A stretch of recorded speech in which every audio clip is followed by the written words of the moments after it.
आशने आशने शयने ते सुख आशने शयने ते सुख आशने शयने हरि सुख पावने रे हरे रे हरि सुख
जय हो।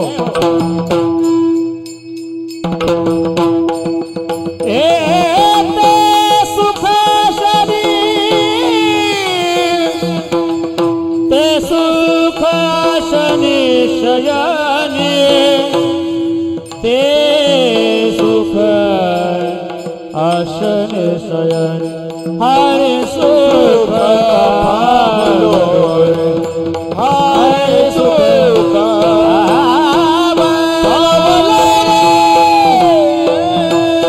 पावलो रे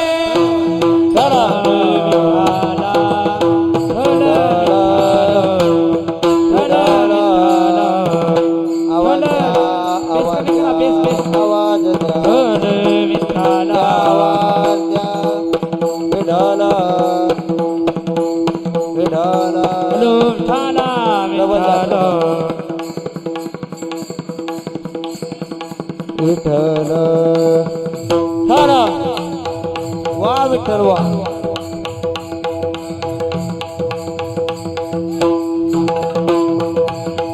विठ्ठला विठ्ठला टाळी वाजवा माय बाप भजन करा विठ्ठला विठ्ठल विठ्ठला विठ्ठल बोला पुंडलिक वरदा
योगिया मुनिजना ध्यानी ते सुख आसनी शयनी हरि सुख फावले रे हरि सुख फावले हरि सुख फावले रे हरि सुख फावले गोकुळीच्या गवळिया गोकुळीच्या गवळिया गोपी गोधना सकळा हरि सुख फावले रे हरि सुख फावले हरि सुख फावले रे हरि सुख फावले बाप रखुमा देवी वरु विठ्ठले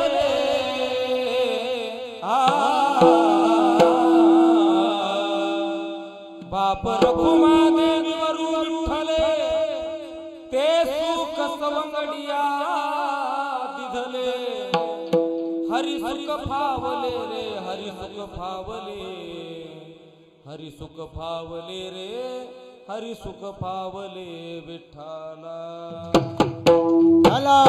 विठ्ठला विठ्ठला विठ्ठला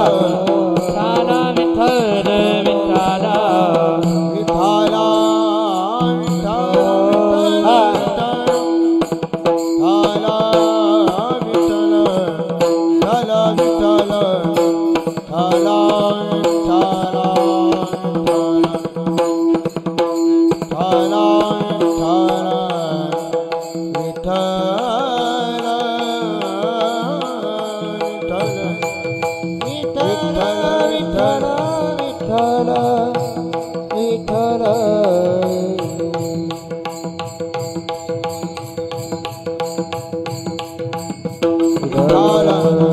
बोला पुंडलिक वरदा हरिठर श्री ज्ञानदेव पंढरीनाथ भगवान की जय।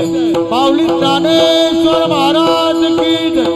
जगद्गुरु तुकाराम महाराज की जय। संत वामन भाऊ महाराज की जय। संत भगवान बाबा की जय। छत्रपति शिवाजी महाराज धर्मवीर संभाजी महाराज की जय। बोल रे भाई सब संतन की जय।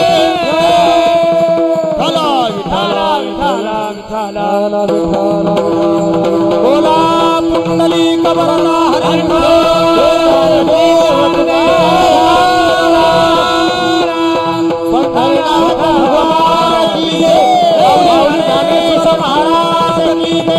जगद्गुरु तुकाराम भगवान बाबा की महाराज की सद्गुरु भीमसिंह महाराज की गजानन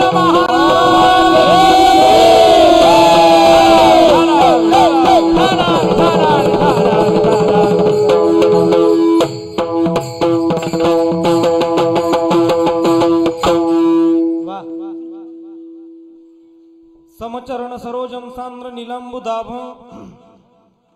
जगन निहित पाणी मंडन मंडनाना तरुण तुलसी माला कंदरम कज्ज नेत्रम सदय धवल हासम विठ्ठलम चिंतयामि कलावज्ञ जीवोद्धरार्थावतारम कलंकांक तेजोधिका मोदि भक्त्रम खलानीशवादापनोतारह दक्षम समाधिस्थ मूर्तिं भजे ज्ञानदेवम तडित्वास सन्नील मेघाव भासम रमा मंदिरम सुंदरम चित्प्रकाशम वरम तुष्टिकाया समन्यस्तपादम परब्रह्मलिंगम भजे पांडुरंग।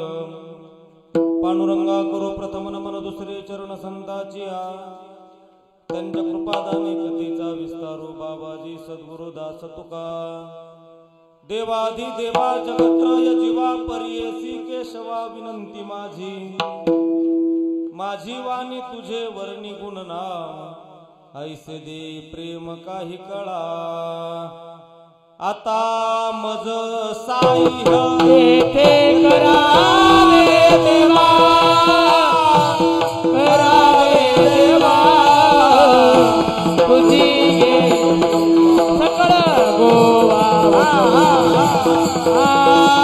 तुझी गे देवा सकळ गोवा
हरिसुख फावले रे हरिसुख फावले हरिसुख फावले रे हरिसुख फावले। अखिल कोट ब्रह्मांड नायक रुक्मिणी प्राण संजीवन जगत आधारा कारण कारण करुणा वरुणालय श्री भगवान पंढरीश परमात्मा मुक्त कैवल्य तेजोनिधी अनाथाची माय साधकाचे मायबाप विश्व माऊली कैवल्य साम्राज्य चक्रवर्ती भगवान श्री ज्ञानोबा राय भगवान श्री तुकोबा राय ग्रामदैवत भगवान श्री मारुती राय श्री राष्ट्रसंत सद्गुरु भगवान बाबा सद्गुरु वामन भाऊ महाराज श्री सद्गुरु भीमसिंह महाराज स्वर्गीय गोपीनाथरावजी मुंडे यांच्या स्मृतीला अभिवादन करून एक तासभर अभंगाचं चिंतन पाहू। विठ्ठला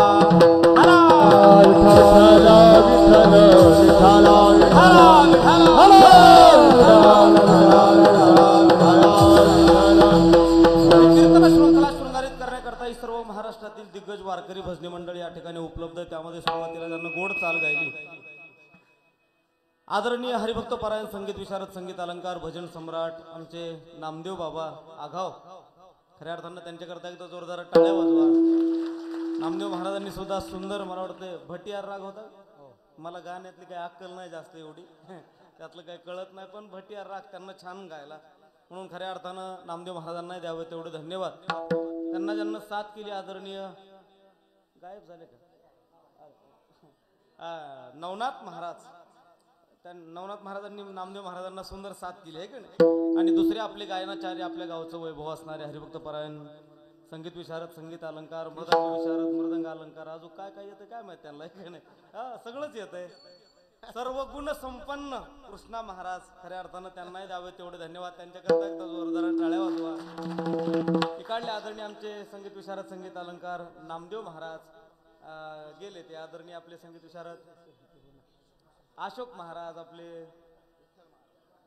विटेकर विठ्ठल महाराज, सगळेच महाराज, सगळ्यांचं काही नाव मला माहित नाही का नाही. साऊंड सिस्टीमही छान आहे. आणि मृदंगावरती मृदंग विशारद मृदंग अलंकार मृदंग सम्राट ताल भास्कर ताल योगी ताल राज ताल मणी काय जेवढ्या पदव्या द्याव्यात तेवढ्या त्यांना खऱ्या अर्थानं कमीच आहे. असं असणारं सगळ्यांचं आपलं लाडकं व्यक्तिमत्व आमचे विठ्ठल बाबा, त्यांच्याकरता एकदा जोरदार खऱ्या अर्थानं विठ्ठल महाराजांनाही द्यावे तेवढे धन्यवाद.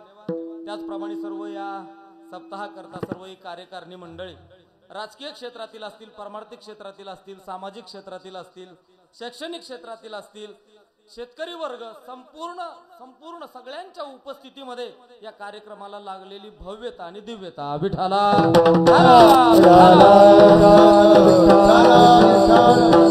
आणि खऱ्या अर्थाने या सप्ताहाकरता मला आल्यावर कळालं विशेष सहकार्य जर कुणाचं असेल, मला आल्यावर सांगितलं ते म्हणजे लाडक्या बहिणीच. हा, टाळ्या वाजवा त्यांच्याकरता एकदा. म्हणजे सगळ्या आमच्या या लाडक्या बहिणींना आल्यावर सांगितलं, मला 200 रुपये सगळ्यांना दिलेत. हे देण्याकरता सुद्धा माझे सद्गुरू भीमसिंह महाराज म्हणायचे, अरे याला खानदानीच अंतकरण लागतं, कोणाचेही कामं नाही. म्हणून खऱ्या अर्थानं सर्व माझ्या बहिणींनाही द्यावे तेवढे धन्यवाद. सर्व पुरुष वर्ग या ठिकाणी आपल्या गावचे, मग आल्या आमच्या भजनाचे अध्यक्ष, काय नाव, हिम्मत, तुम्ही काय म्हणले मग, हा हिम्मतचे किंमत आहे का नाही. पण त्यांचं नाव घेतल्याशिवाय आम्हाला नाही ना जमत आहे का नाही, घ्यावंच लागतंय. कारण काय काय गावामध्ये भजनाचे नाव घेतल्यावर एकमेकाला जमत नाही, पण हिम्मतचं नाव घेतल्यावर ते तुम्ही त्यांची किंमत वाढवली. म्हणजे याच्याहून झाड जाणे जे फुले, मानस जाणे जे बोले, म्हणजे भूमीचे मार्दव आणि सांगे कोंबाची लवलव, तुमच्या गावचा परमार्थ काय आहे खऱ्या अर्थानं याच्यावरूनच लक्षात येतंय. विठाला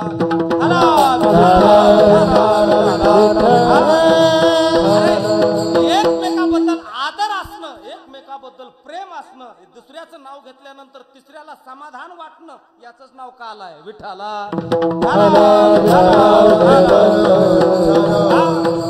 आज हा खऱ्या अर्थानं काल्याचा दिवस आहे. काला म्हणजे नेमकं काय, तर काला या शब्दाचा अर्थ होतो सुख. काय काय काय काय सुख. कारण सगळं जग ज्याच्याकरता झुरणीला लागलंय, कशाकरता झुरणीला लागलंय, दोनच अक्षर आहेत, काय, सुख. काला म्हणजे सुख. काला या शब्दाचा दुसरा अर्थ होतो आनंद. काला या शब्दाचा अजून एक अर्थ सांगतो, समाधान. हा, म्हणजे या तीन गोष्टी करता सगळ्या जगतामध्ये प्रत्येक माणूस आसुसलेला आहे. सुख, समाधान आणि आनंद, या तिन्हीचं मिळून त्याचं नाव झालं काला. काला म्हणजे काला म्हणजे काय, तर काला या शब्दाचा अर्थ होतो अंतःकरणातला भेद जाणं आणि निर्माण होणं, त्याचं नाव काला आहे. विठाला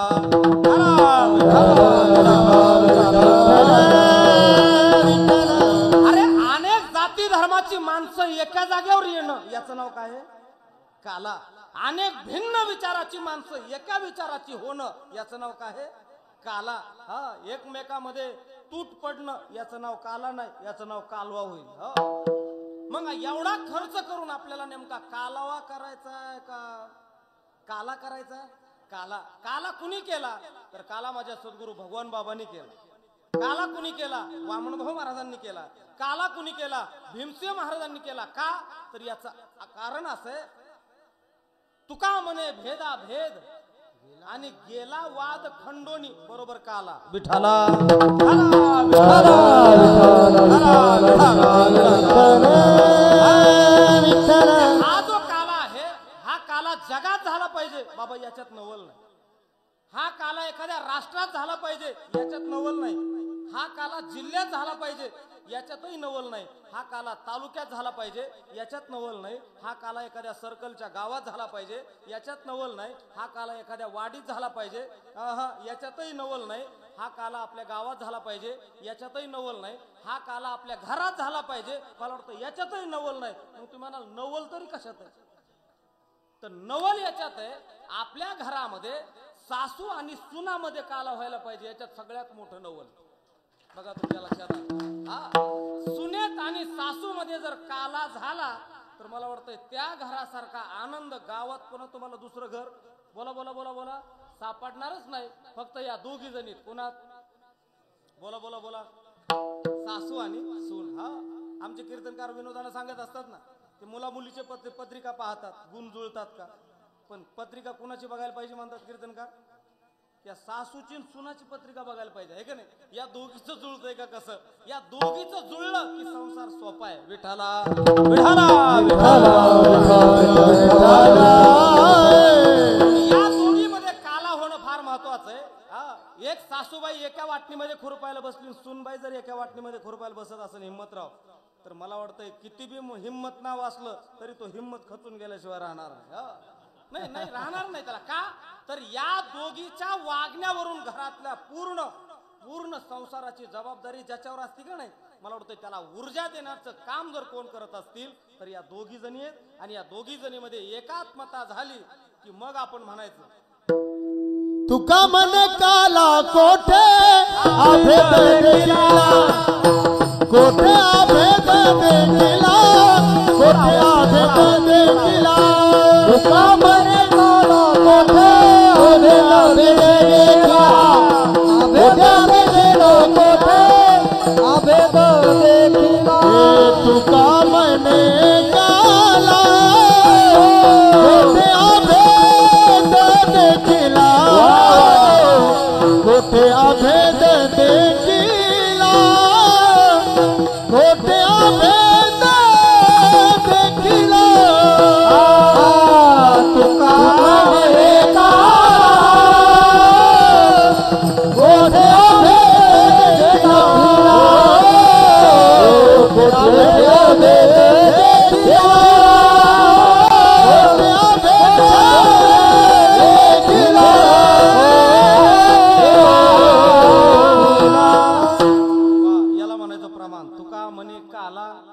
आणि कोठे अभेद हा जो शब्द आहे ना हा अभेद शब्द आपल्याकरता फार महत्वाचा.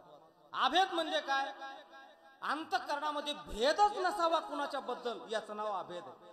तुमच्या जीवनामध्ये सुख पाहिजे शांती पाहिजे समाधान पाहिजे तर तुम्हाला काय करावं लागेल अभेद या तत्वापर्यंत जावं लागेल.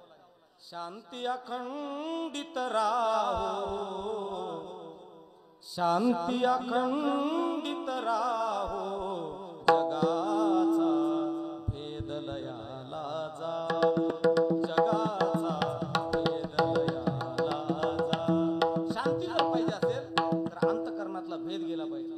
भेद म्हणजे सध्या तर फार भेदाभेदाचं वातावरण हा भेद नाही नुसता भेद हा त्या जातीचा तो त्या जातीचा. मला वाटतंय असं करून आपण किती जरी मोठाले सप्ते घातले ना काही उपयोग होणार नाही. आता अलीकडच्या काळामध्ये तुमच्या जिल्ह्यापेक्षा आमच्या जिल्ह्यात लयच अवघड झालं. कसं जगावं हेच कळालं. परमार्थामध्ये सुद्धा तेच झालं म्हणजे रडावं की हसावं. जुन्या काळामध्ये मी तुम्हाला एक दृष्टांत सांगतो ऐका. मुंग्या मारायचं पावडर असतं की नाही मुंग्या मारायचं हल्ली अशी परिस्थिती झाली त्या मुंग्या मारायच्या पावडरीलाच मुंग्या लागल्या. तुमच्या लक्षात येते का नाही कशाला मुंग्या लागल्यात जिनं मुंगी मरती तिलाच काय लागल्या मुंग्या लागल्या. काय कारण आहे फक्त भेद नावाची गोष्ट. जोपर्यंत हा भेद आपला जात नाही हा वंजारी आहे तो मराठी आहे तो लमानी आहे तो हे जे आहे ना अरे काय जात पात घेऊन बसलात तुम्ही. या माणसाची फक्त एकच जात आहे ती म्हणजे वारकऱ्याची जात. तुमच्या लक्षात आलं बघा वारकऱ्याची जात. तुकोबारा हक्कानं म्हणतात माझी जातीचे मज भेटो कोणी जातीचा कोण आहे तर तुकाराम महाराजांच्या जातीचा म्हणजे तुकाराम महाराजांच्या विचाराचा जो आहे तो तुकाराम महाराजांच्या जातीचा आहे विठाला जोपर्यंत आपले विचार बदलत नाही तोपर्यंत आपल्या अंतकरणातली जात जात नाही हा भेद जात नाही लहानपणी शिकायला आता अलीकडच्या पोरांना ते शिकायला नाही बाबा पण तुमच्या काळात ते शिकायला होत खरा तो एकची धर्म जगाला गोळ्या घालाव्या जगाला प्रेम अर्पावे हे शिकवण होती जुन्या काळात त्याच्यापेक्षा त्याच्या पाठीमागे जर गेले ना तर त्याच्या पाठीमागे तुकडोजीदास महाराजांचं पद होतं शाळेत परिपाठाला काय पद होतं हा जाती भाव विसरोनिया एक हो आम्ही अस्पृश्यता समूळ नष्ट हो जगातून खळ निंद कामनी सत्य न्याय दिसू देव नित्य वसुदे देवरची आसा दे हे सर्व पंत एका जाग्यावर यावीत मला वाटतं ही शिकवण त्या काळात दिली जायची आणि त्याच काळाची माणसं आजही आपल्याला पाहायला मिळतात पण माणसं सैरबहिर झाली माणसाला कळना आपण काय करतो हा सगळे लोक परमार्थ करतायत देवदेव करतायत त्या देवाच्या पाठीमागे लागलेत पण अरे मंदिरातला देवच म्हणतो मी कोट्यावधी माणसं या मृत्यू लोकांमध्ये जन्माला घातलेत पण मला एक माणूस सापडा एक शब्द फार महत्वाचे बरं ऐकायला येतं तुम्हाला देव म्हणतो या जगामध्ये कोट्यावधी माणसं आहेत पण मला एक माणूस सापडा नाही एक नामदेव महाराज एक माणूस भीक मागतोय माणसाची कोण कोण भीक मागतोय अरे आपण देवाकडे जातो देवा मला सुखाचं ठेव नाही देव तुम्हाला सुखाचं ठेवणारच आहे आपल्याला पण सुखाचं कधी ठेवणार आहे ज्या वेळेस देवाला माणूस सापडेल त्यावेळेस या जगात माणसं पण माणूस राहिला नाही हिंमतराव तो देव या समाजापुढं हात टेकवले त्यानं या देव भीक मागतोय देव माणूस द्या मज माणूस द्या ही भीक मागता प्रभू दिसला हो प्रभू दिसला लोक दर्शनासाठी जाती देव दिसावा म्हणून पण देव म्हणे मज माणूस न दिसे अजब तमाशा हा कसला हो हा कसला माणूस द्या मज माणूस द्या ही भीक मागता प्रभू दिसला हो प्रभू दिसला म्हणजे देवावर माणूस मागण्याची वेळ यावी इथपर्यंत माणसानं खालच्या पायरीला जावं काही उपयोग नाही आणि त्या खालच्या पायरीला जाऊ नये म्हणून या संत परंपरेनं हे उपलब्ध करून दिले स्टेज विठाला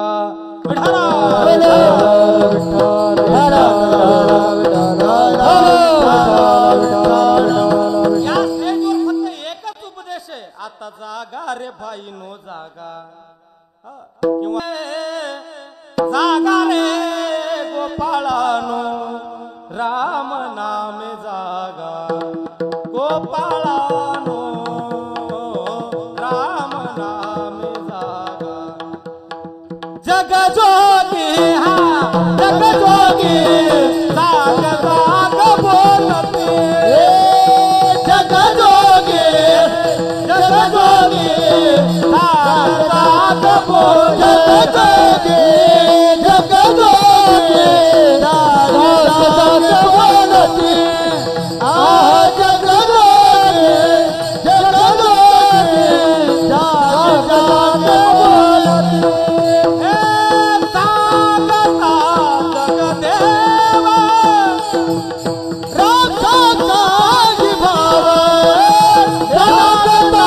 जगदेव राखता